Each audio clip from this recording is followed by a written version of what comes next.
મારા તમે આવા ખરાબ ભૂતકાળ ખોલો છો, છોકરીના એક વિડીયો વાયરલ કરીને એને બદનામ કરો છો. જેવીભાઈ કાકડિયા ધારાસભ્ય, ભૂતકાળમાં એમણે એક સગાઈ કરીને મૂકી દીધી, એક લગ્ન કરીને છૂટાછેડા આપી દીધા છે, બીજા લગ્ન કરીને છૂટાછેડા આપી દીધા છે. હવે બીજા લગ્ન કર્યા ને એમાં શું હતું, એક દીકરી એની સાથે હતી. જેવી ભાઈએ પેલા દીકરીને એક્સેપ્ટ કરી, પછી મેરેજ કર્યા પછી એ જે સાથે દીકરી આવી તેને તરછોડી દીધી, એટલે એ બિચારા બેને છૂટાછેડા લઈ લીધા. પછી કર્યા કોકિલાબેન સાથે મેરેજ. હવે એક છોકરીને દત્તક લઈને એ છોકરીને પછી તમે તરછોડી દો, તો તમે કયા હિસાબે ભાજપમાં એમ કહી શકો કે બેટી બચાવો ને બેટી પઢાવો? અમારી બેન દીકરીઓ અમારામાં સુરક્ષિત છે, કઈ રીતે કહી શકો? તમે તમારી પોતાની બેન દીકરીઓની સુરક્ષા નથી કરી શકતા ઘરમાં, એને તો તમે રાખી નથી શકતા, તમે એને તો તરછોડી દો છો. તો તમે બીજાની બેન દીકરીઓનું જજમેન્ટ કેવી રીતના આપી શકો? મને તો એ જ નથી સમજાતું કે હું આમ આદમી પાર્ટીમાં જોડાણી તો ભાજપ વાળાને પેટમાં તેલ કેમ રેડે છે.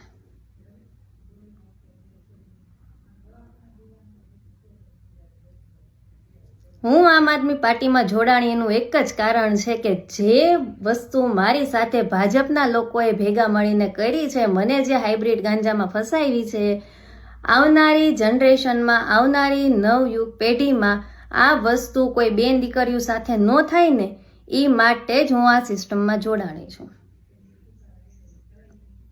તમે ભાજપવાળા બહુ એમ કહો છો, હર્ષભાઈ સંઘવી બહુ એમ કહે છે કે કોઈ બી છોકરી 376નો કેસ કરવા આવે એટલે પહેલા એની ફરિયાદ લ્યો.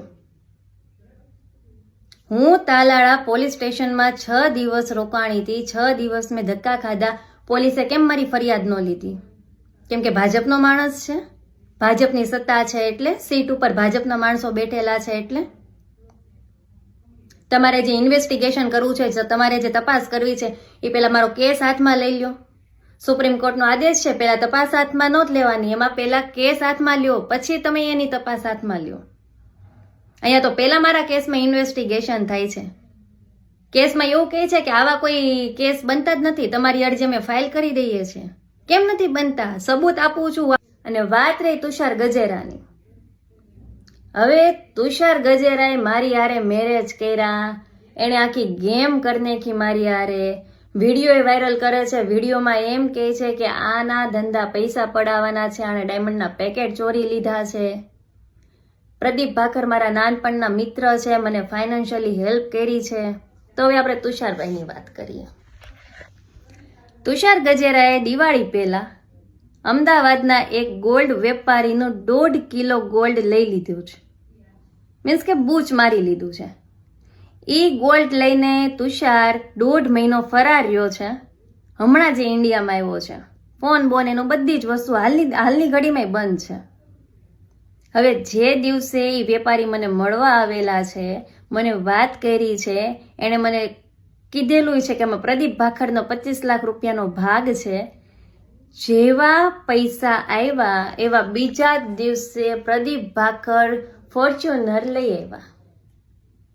હું કામ? પૈસા શો ન થવા જોઈએ, કેમ કે કાળું નાણું દેખાવું ન જોઈએ, એટલે કાળું નાણું એમણે ઇન્વેસ્ટ કરી દીધું. કાંઈ વાંધો નહીં.